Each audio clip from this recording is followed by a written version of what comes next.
Para mitra sadaya kumadaraman, alhamdulillah Mang Jaya bade neraskeun hanca dongeng nu judulna Gelebugna Angin Rawa Onom karangan Aan Merdeka Permana dina bagian ka-111. Di karaos 111 episode wenya para wargi Mang Jaya ngadongeng ieu dongeng. Mugi-mugi ieu dongeng tiasa nyugemakeun etang-etang hiburan pangbeberahmana.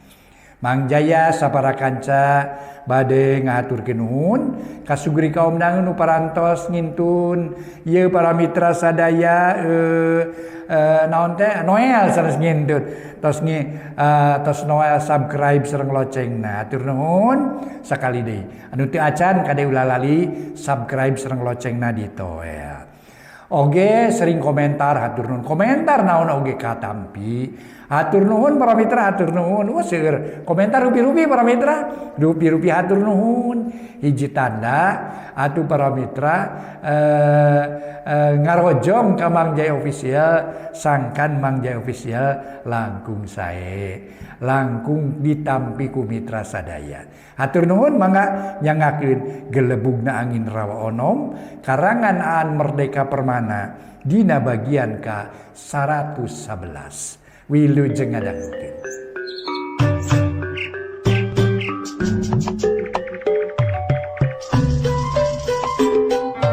Para mitra pamiarsa, wilujeng tepang dangu sareng acara matuh dongeng enteng pangbeberahmana. Mang Jaya sapara kanca bade neraskeun hanca dongeng nu katunda kamari nyaeta para mitra carios nyambung anu mana ieu dongeng karangan Aan Merdeka Permana dina lalakon Gelebugna Angin Rawa Onom dina bagian ka-111. Mangga kumaha terasna dongeng urang hanca wae dongengna etang-etang hiburan pangbeberahmana. Para mitra kaum dangu Surajaya nerang yen di alam manusia atuh kakara kanyahoan oreng salila ieu manehna adu harepan jeung jakabantangin teh jirimna mah lain jiri manehna ngan jirim bangsa manusia nu katelahna teh cenah lendra kitu dilaporkeun. Timbul keanehan saparantos ieu kaluar tigar balendra teh Gusti cek Surajaya deui. Keanehan naon he Surajaya sing sok caritakeun ka kaula cek Prabu Selang Kuning.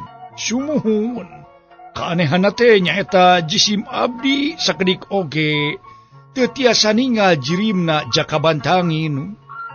Tak kitu diantawisna Gusti inyana teh laras-laras gaib kitu tadi antawisna. Cek Surajaya nerangkeun sahinasna para wargi. Geus kitu mamane kumanehna diterangkeun deui. Naon-naon nu kungsi kaalaman cenah para wargi waktu harita teh. Pangpang nama waktu manehna babarengan jeung Raden Jakabantangi. Sumuhu sapertos ku jisim abdi tadi disebatkeun yen salami ieu. Jakabantangin teh ngagunakeun jirim ti bangsa manusia nu namina pun lendra nun. Namung anu rurupaanana teh nyeples dirina teh kitu nu mawi oge kaula nun Gusti. Cek Surajaya Kangjeng Prabu timbang unggut-unggutan bae para mitra. Teu mere komentar naon-naon harita teh. Satuluina Surajaya nuluykeun obrolanana anu mawi jisim abdi teh tumaros nah ari Jakabantangin teh bangsa naon nu cek Surajaya deui. Kangjeng Prabu lami ngaraga menengna ditanya kitu ku Surajaya jiga-jiga inyana ge sami ngarasa bingung teu manggih tungtung ditanya kitu ku Surajaya pangpang nama cenah Jakabantangin teh bangsa naon. Prabu Selang Kuning ngajawab, nya kaula teh asa kaingetan he Surajaya. Kaula oge akhirna jadi tumanya sarupa kitu. Tapi sabenerna rek bangsa naon. Nah, naon atuh masalahna keur urang? Geus eueuh urusan jeung urang mah. Rek bangsa naon oge. Dah kitu deuleuh he Surajaya. Cek Kangjeng Prabu para wargi. Surajaya ukur melenguk bae. Ngabandungan cariosan Kangjeng Prabu cenah rek urusan bangsa naon. pikeun urang lembur Pulau Majeti mah, pikeun kerajaan Pulau Majeti mah eueuh urusan cenah, jeung ngebantangin atanapi jaka bantangin teh. Salajengna Prabu Selangkuning anjeunna cumarios deui urusan masalah-masalah nu aya patula patali, jeung obrolan tadi anu harita teh cenah tuanyana pangpang nama Surajaya. Kaula embung dipapada urang silih curiga he Surajaya. Satungtung eueuh nu perlu dicuriga, salila ieu kaula teu neuleun hate goreng ka si Jaka Bantangi. Sabab salila ieu manehna babakti ka Pulau Majeti kalawan hate anu wening. Manehna teu bisa meruhkeun musuh. Eta lain hiji dosa gede ka nagara. Da sedengkeun ari kamampuan tiap makhluk pan beda-beda. Kitu diantarana teu bisa hiji makhluk cenah salilana unggul. Di antara makhluk teh aya nu leuwih unggul, numpang unggul-unggulna anu Murbawisesa. Nah kitu nu mau tiak oge. Bantangi, ieu Surajaya. Si Bantangin tadi disebutkeun eleh cenah teu bisa meruhkeun aning-aning kingkik, kaula teu ieu jadi masalah. Tadi ge disebutkeun di antara urang unggul teh aya nu leuwih unggul deui, numpang unggul-unggulna tadi kus kaula disebutkeun nu Murbawisesa. Ceuk Kangjeng Prabu Selangkuni sabot keur guntreng kitu, rentang-rentang ti jauhna pating kurunyung, para patih Pulau Majeti, maranehna tayaliana tu iwati patih Wirabangsa, Adipati Rangga, Anggawira, katut patih-patih sejena datang kadinya, kaeta tempat waktu keur ngobrolna Prabu Selangkuning jeung Surajaya. Sampurasun kaula nun Gusti. Patih Wirabangsa uluk salam. Rampes Kipati. Sok maraju ka dieu, maraju ka dieu, sok maraju. Ceuk Kangjeng Prabu Selangkuning nyambat nu anyar daratang. Mun anyar daratang teh atuh nu anyar daratang. Sarungkem saurang bari geksor. Geus kitu Kipatih Wirabangsa anu pangkolotna di antara pangagung Pulau Majeti miheulaan mere lapora. Minangka wawakil meureun kitu di antarana. Kaula nun Kangjeng Prabu. Ye jisim kaula sija laporan kaula nun Gusti. Wirehna wadia balad Pulau Majeti masih kene aya di pangperangan. Kujalaran wadia balad kerajaan Burak Setra ganda sesah diperuhkeunana kaula nun Gusti. Sok sanaos mang rebu-rebu siluman tos aya nu tiasa diperenan. Namung puluhan ribu siluman teh datang deui siga nu lalingasna keur kaulan. Malah ceuk ujaring carita para siluman boga nyawa serep 15 kali lamina. Janten samemeh urang tiasa atuh ngalumpuhkeun eta para siluman, urang lempoh manten kaula nun Gusti. Upang sesahna nyaeta meruhkeun ratu aning-aning kingki. Tong boroning wadia bala biasa, dalah pun Jaka Bantangin ge nu kasohor sakti mandraguna elmu na manggulang-mangguling. Elmu lahir elmu batin cek paribasana atuh diketrukeun geuninganan teu mangga pulia. Dina ngoning ngalawatan ratu aning-aning kingkik Gusti Prabu. Nu mawi ayeuna teu aya sanes pangna atuh jisim abdi sadaya. Ngadongkapan ka dieu teh sanes etang-etang laporan kedah kumaha terasna Gusti. Nah peperangan dari teraskeun bae atanapi kumaha nyangakeun bobot pangayon timbang taraju. Aya di kangging Gusti kaulanu. Ceuk paribasana jisim abdi sadaya bade nurut bae, bade dibeureum, bade dihideung, bade disiksik, dikunyit-kunyit, dicacak, diwalang-walang kaulanu. Ceuk Patih Wirabangsa Kangjeng Prabu Selangkuning tibang unggut-unggutan, basa ngadangu eta laporan, mungguh aneh kadengena. Ari sabab si Jaka Bantangin teh apan lalaki langit lalanang jagat. Kaceluk ka awun-awun, kakoncana ka jana pria, kakoncara ka jana pria, kajamparing angin-angin. nyaeta hiji lalaki sinatria danalaga. Sesalaku sinatria di kerajaan Pulau Majeti nu sagala jugala susah di sagala ilmu kapibanda jugala ku ilmu malah mah cenah hese diperuhkeunana ku lawan-lawan sejen. Tapi nah atuh ari ayeuna ngayonan bikang jadi sakitu hengkirna. Kaula teh ngarasa heran luar biasa heran. Da ieu nu jadi kaheran kaula urusan cenah si Bantangin, si Jaka Bantangin teu bisa ngelehkeun hiji ratu anu katelah aning-aning kingki. Saweura Kangjeng Prabu Selangkuning loba nu ungut-ungutan para mitra sadaya nganyakeun kana caritaan raja. Tapi ari Adipati Rangga mah malah boga pamadegan anu beda. Harita Adipati Rangga atuh ngasongkeun hiji pamadegan. Ising kaula mah malah gaduh emutan sanes Gusti Prabu. Ngapunten sateu acana oge. Bilih hal ieu teh ngajantengkeun ewed mana Kangjeng Prabu kaula nu. Ceuk Adipati Rangga bari cedok manehna nyembah harita teh hormatna keur. Maklum sadayana ge ngaraos ajrih atuh. Ku Kangjeng Prabu Selangkuning anu Nyakrawati ngabahu denda di nagara Pulau Majeti. Lantaran eta teh hiji ratu anu kasebut cenah para wargi hiji raja anu kasebut luhur ilmu jembar ku panalar. Jadi sarerea ge anut ka eta raja anu katelah Prabu Selangkuning. Demi ngadenge Adipati Rangga cumarita kitu, Prabu Selangkuning atuh gangareret ka Adipati Rangga. Satuluina Prabu Selangkuning tumanya. Para mitra anu mulia salajengna atuh Adipati Rangga ditaros ku Kangjeng Prabu Selangkuning atuh para wargi sadaya. Bari harita teh ngalirik Prabu Selangkuning cumarios. Naon kira-kirana nuku andika di pikiran teh Rangga? Cek Kangjeng Raja. Kaula mah kagungan sangkian sumuhun. Jisim kaula eta gaduh sangkian. Yen wirehna Jaka Bantangin teh teu saestuna dina ngayonan ratu aning-aning kingki. Walon Adipati Rangga para wargi sadaya. Sabada Adipati Rangga cumarita kitu.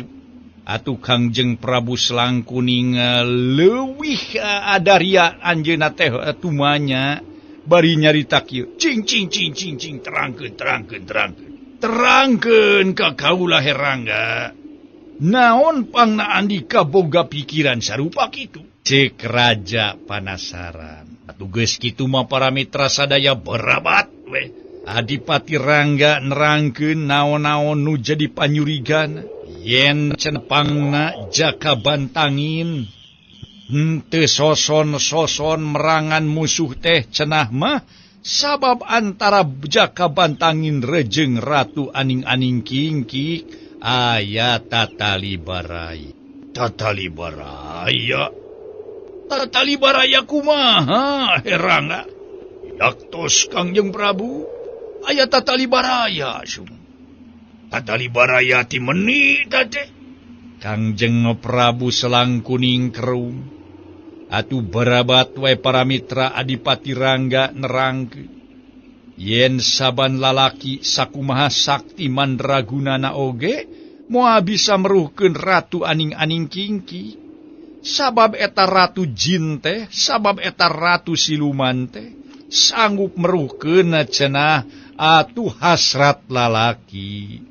Sanggup ngajadikeun lalaki nu ningali manehanana kataji ku kagelisanana. Di mana geus kataji ku kagelisan tangtu cenah meureun aya hate hayang mibanda. Kitu di antarana nu mata kabeh lalaki eueuh anu bisa meruhkeun ratu aning-aning kingki.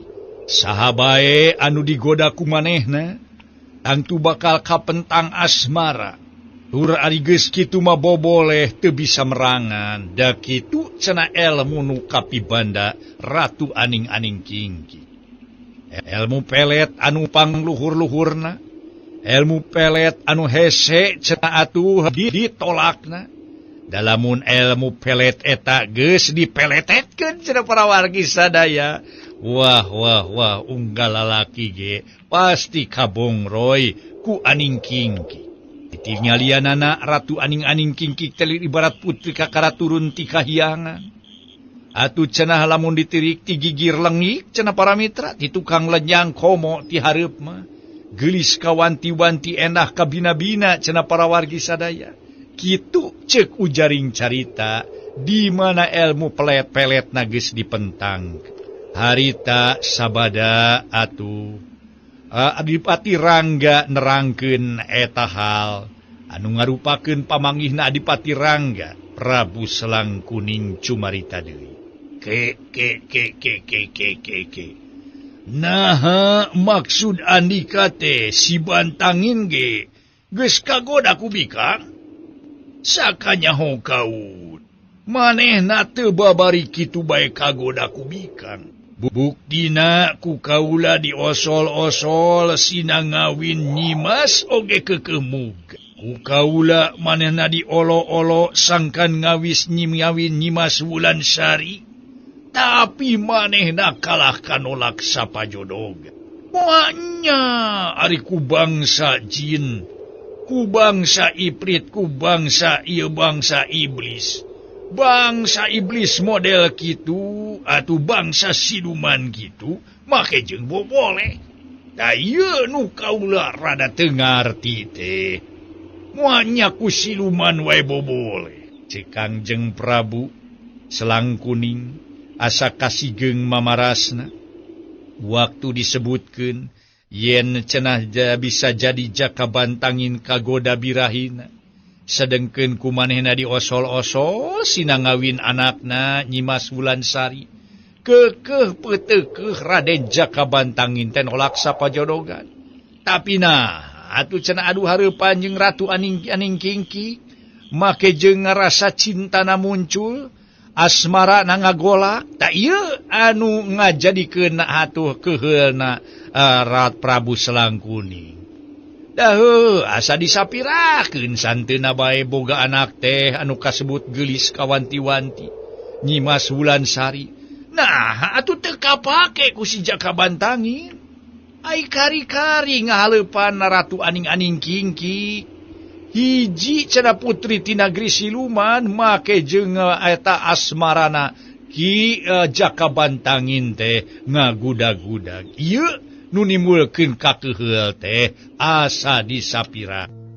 Para wargi kaum dangu ari Kangjeng Prabu Selangkuning mah asa disapirakeun ku Jakabantangin teh. Kulantaran waktu ngasongkeun nu jadi anakna nu gelis kawanti-wanti enak kabina-bina katelah Nyimas Wulansari. Sangkan dikawin ku Jakabantangin nolak cenah sapajodogan. Tapi naha atuh ari ka Ratu Aning-aning kingkik make jeung rasa cintana muncul. Tapi hal eta gancang para mitraku Adipati Rangga hartosna mah dijelaskeun. Sanes kitu maksudna kaula nun Gusti Prabu. Jisim kaula percanten kana kakiatan hate Jakabantangin. Dinanahan gogoda nafsu asmara. Namung anu manehna teu tiasa ngayonan Ratu Aning-aning kingkik. Dumeh antara manehanana Jakabantangin jeung Ratu Aning-aning kingkik aya tatali baraya. Kitu ceuk cohagna mah Jakabantangin teh teu wantuneun campelak kanu jadi biangna pituin Gusti. Cek Adipati Rangga mungguh mata kreuwas keur Prabu Selangkuning. Rengse ngabandungan caritaan Adipati Rangga, malah ret Kangjeng Prabu ngareret ka Patih Wirabangsa. Cing, kumaha ieu teh kumaha. Asa teu pararuguh ieu teh. Asa teu pararuguh kieu ke Wirabangsa kumaha ieu teh. Keun ari si Jaka sampireun bilu ka Ratu Aning-aning kingkik mah. Dapan baheula Andika geus cacarita. yen saliana anak Andika si sampireun ge anak Ratu Jin, anak Ratu Siluman. Ngan anu kaulah helok. Nah atuh si Jaka Bantangin deh ye.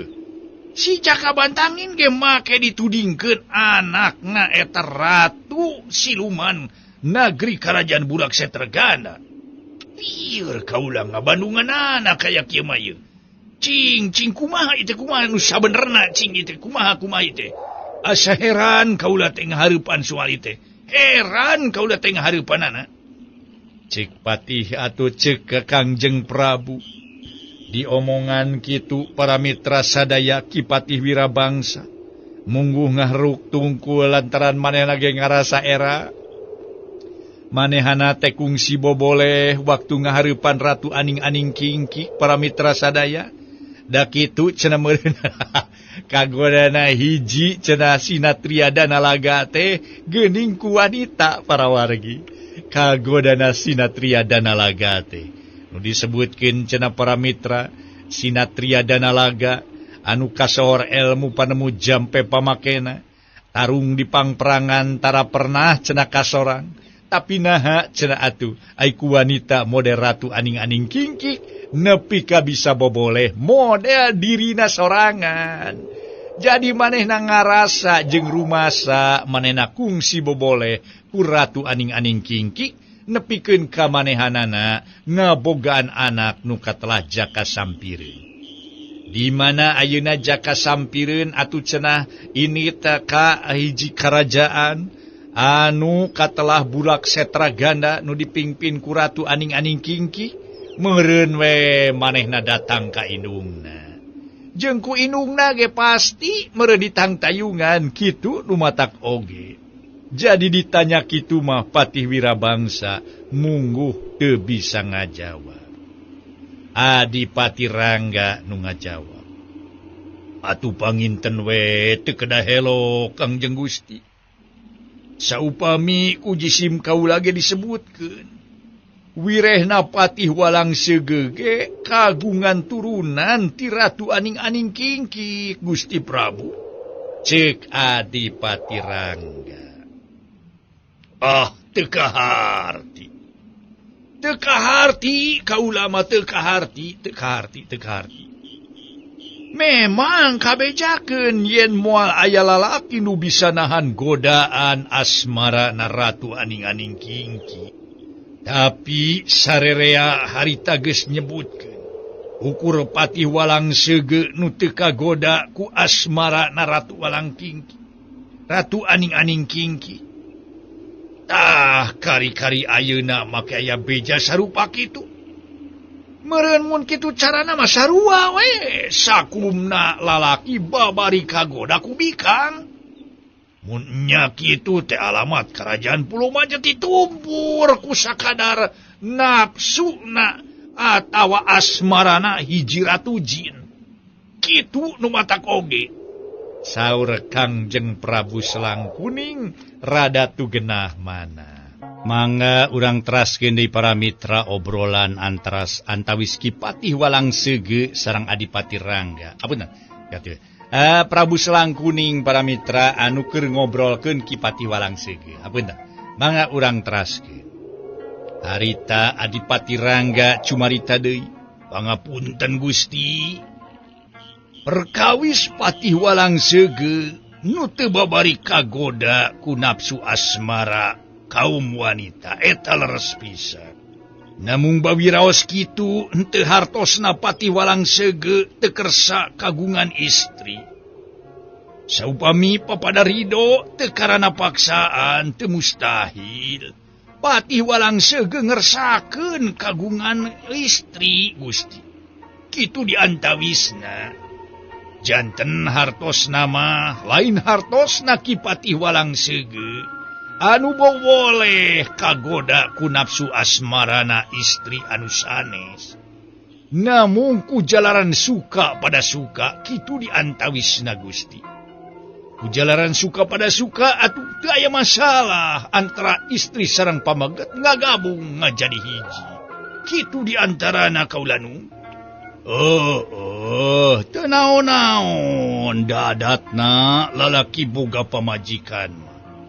Ngan anu kaula teu ngarti. Nah abi kang hiji make diparebutkeun da ieu nu jadi masalahna teh.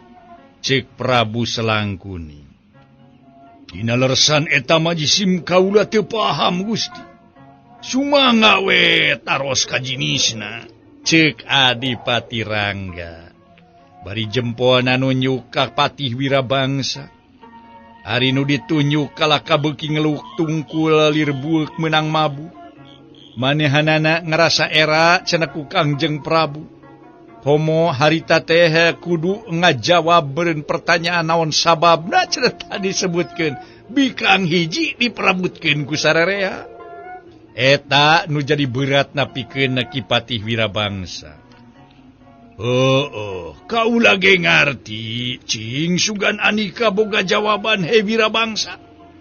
Ayeuna tok moal pisan Kangjeng Prabu tumaros.